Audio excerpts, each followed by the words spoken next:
17 महीने तिहाड़ जेल के सीकचों में बंद रहने के बाद आज माननीय सर्वोच्च न्यायालय ने दिल्ली के शिक्षा क्रांति के जनक मनीष सिसोदिया जी को बेल दी है। वैसे सुप्रीम कोर्ट से बहुत सारे लोगों को जमानतें मिलती रही हैं, लेकिन पूरी दिल्ली और पूरा देश जो शिक्षा क्रांति के रूप में, एक उम्मीद के रूप में मनीष सिसोदिया जी को जानता है, पहचानता है और उनसे उम्मीद लगाए बैठा था। 17 महीने की दिल्ली और देश के लोगों की जो तपस्या थी, जो दुआ थी, जो आशीर्वाद था, आज वो फलित हुआ है, आज वो पूरा हुआ है। और इसने एक बात का संदेश साफ तौर पर दिया है, कोई भी तानाशाही कितनी भी ताकतवर हो सकती है, लेकिन उसकी तानाशाही अनंत काल तक नहीं चल सकती। तानाशाही की भी सीमा है। 17 महीने दिल्ली के उन बच्चों ने, जिनके लिए एक नई उम्मीद, एक नया सपना गढ़ा मनीष सिसोदिया ने, उन परिवारों को, बच्चों को आईआईटी में, मेडिकल में सेलेक्ट करवा करके एक नई राह दिखाई। दिल्ली के अंदर सरकारी स्कूलों के रिजल्ट प्राइवेट स्कूलों से ज्यादा ला करके यह साबित किया कि जब पूरा देश ये बात मान चुका था कि सरकारी शिक्षा में कोई परिवर्तन नहीं हो सकता और एक एक दिन गिना जा रहा था कि किस दिन देश के सभी सरकारी स्कूलों में ताले लगेंगे और प्राइवेट स्कूलों में ही बच्चों का भविष्य सुरक्षित रह सकता है, उस मिथक को तोड़ा मनीष सिसोदिया ने। अरविंद केजरीवाल जी के नेतृत्व में सरकार ने जिस तरह से काम किया, केवल वादा नहीं किया,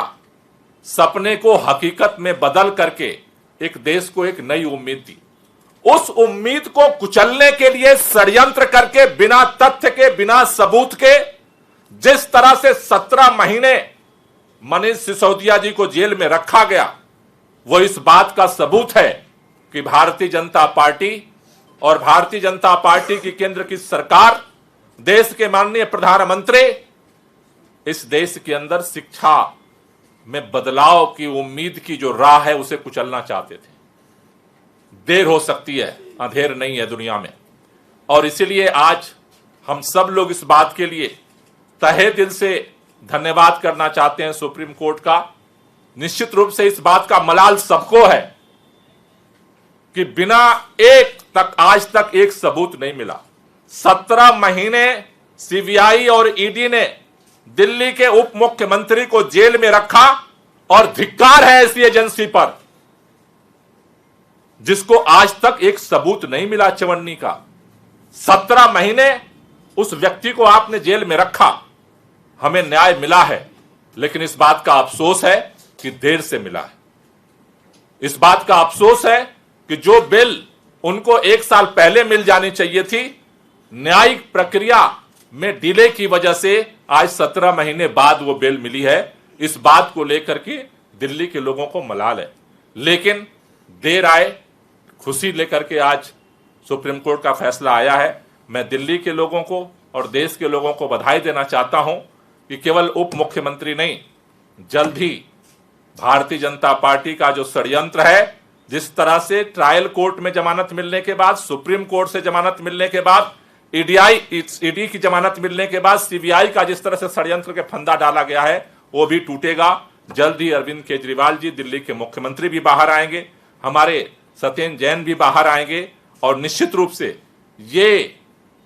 मनीष सिसोदिया जी की जमानत, उसके पहले संजय सिंह जी की जमानत और आगामी दिनों में जल्द ही सभी नेताओं की जमानत इस बात का प्रमाण है कि तानाशाही कितनी भी ताकतवर हो सकती है, लेकिन उसका अंत जरूर होगा।